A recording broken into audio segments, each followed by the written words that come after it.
আমি এই মুহূর্তেও মনে করি না যে এটা খুব একটা বড় ধরনের প্রভাব ফেলবে, কারণ তুলসী গাবার্ড যে বক্তব্যটা দিয়েছেন আপনি যদি খেয়াল করেন, এটা হচ্ছে একটা টেলিভিশনের সঙ্গে, এনডিটিভির সঙ্গে, ভারতের একটা নিউজ চ্যানেল।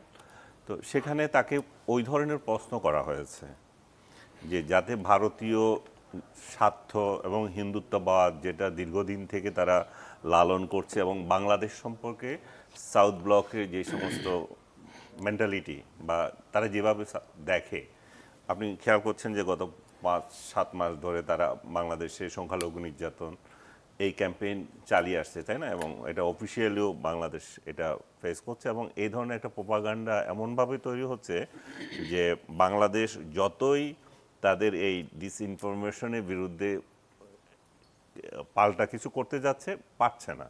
তো সেই জায়গায় তুলসীকে সেই অ্যাঙ্গেল থেকে এই কোয়েশ্চেন করা হয়েছে। তো সে খুব যে প্রস্তুত ছিল আমার এখানে দেখলে আমার মনে হয় না যে সে এই প্রশ্নের জন্য প্রস্তুত ছিল। সেও গদবাঁধা উত্তর দিয়েছে এবং তার রাজনৈতিক ভীষণ, তার রাজনৈতিক মতাদর্শ যদি আপনি নেটে দেখেন তাহলে দেখবেন যে সে নিজেই হিন্দুত্ববাদে বিশ্বাসী, সে নরেন্দ্র মোদীর ভক্ত এবং আরএসএসের ভক্ত। সো তার সাথে হয়তো মিলে গেছে। তো সেই মিল থেকে সে কমন যে প্রোপাগান্ডা সেটাকেই এখানে বিবৃত করছে এবং সেটা তো নতুন না। আপনি যদি খেয়াল করে দেখেন এটা গত 5-7 মাস ধরেই চলতেছে। তুলসী যে নতুন করে বলে গেছে তা না। তুলসীর বক্তৃতায় প্রধান আপনি যদি বিশ্লেষণ করেন তাহলে দুইটা জিনিস, একটা হচ্ছে সংখ্যালঘু নির্যাতন, আরেকটা হচ্ছে বাংলাদেশে যে খেলাফত রাজনীতি হতে যাচ্ছে এবং এই ডক্টর ইউনূসের নেতৃত্বে বা ডক্টর ইউনূসের থাকাকালে এই খেলাফত প্রতিষ্ঠার একটা আন্দোলন হচ্ছে। আপনি জানেন যে এটা দীর্ঘদিন থেকে বাংলাদেশি হয়ে আমাদের নিজেদেরও একটা মাথা ব্যথা, ইভেন সরকারেরও মাথা ব্যথা, যদিও ইদানিং হচ্ছে। কারণ 5 আগস্টের পর থেকেই যে যারা খেলাফত করতে চায়, যে যে যে সমস্ত সংগঠনগুলো আছে তারা রাস্তায় নেমে গেছে। এরা কিন্তু 2009 সালে বাংলাদেশ এদেরকে নিষিদ্ধ করেছিল, এটা শেখ হাসিনার আমলেই। এবং ইভেন মিডল ইস্টের বহু দেশ নিষিদ্ধ করার আগেই বাংলাদেশ করেছে, কারণ তাদের কার্যক্রম, তাদের রাজনৈতিক উদ্দেশ্য বাংলাদেশের সংবিধানের সঙ্গে সাংঘর্ষিক। এই অবস্থায় তারা যে কার্যক্রম চালিয়ে আসছে একটার পর একটা, এটা তো বাইরে একটা ভালো মেসেজ যাবেই। ইভেন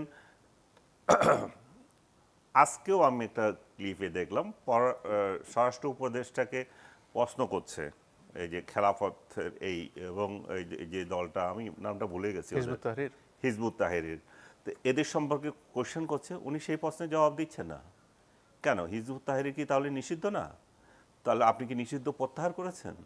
তো আপনি যখন দেশের মধ্যে এগুলো চলবে, দেশের মধ্যে যখন মব কালচারকে আপনি এনকারেজ করছেন এবং মব কালচারের বিরুদ্ধে সরকার এখনও জোরালোভাবে বলছে আমি পদক্ষেপ নেব, কিন্তু জোরালোভাবে পদক্ষেপ হচ্ছে না।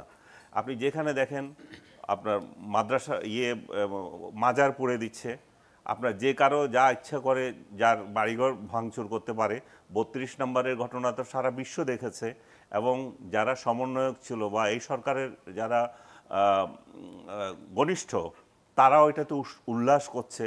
তো তারা যখন উল্লাস করে তখন মব তো আরও উৎসাহ পায়, কারণ যেহেতু এরা সরকারের সঙ্গে ঘনিষ্ঠ লোকজন, যারা এই অভ্যুত্থানের সঙ্গে ঘনিষ্ঠ লোকজন, তারা যখন এটাকে এনকারেজ করছে তার মানে হচ্ছে সরকারের এটার সমর্থন আছে।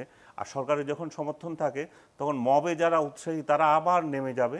তো সেই ঘটনা, তাহলে আমাদের তুলসী যেমন আমাদের বিরুদ্ধে মিথ্যাচার করছে, সেটা আমাদের বাংলাদেশ সরকার যথাযথভাবে অ্যাড্রেস করেছে এবং এই মিথ্যাচারের বিরুদ্ধে যে স্টেটমেন্ট গতকাল দিয়েছে আমি মনে করি যে এটা যথার্থই আছে।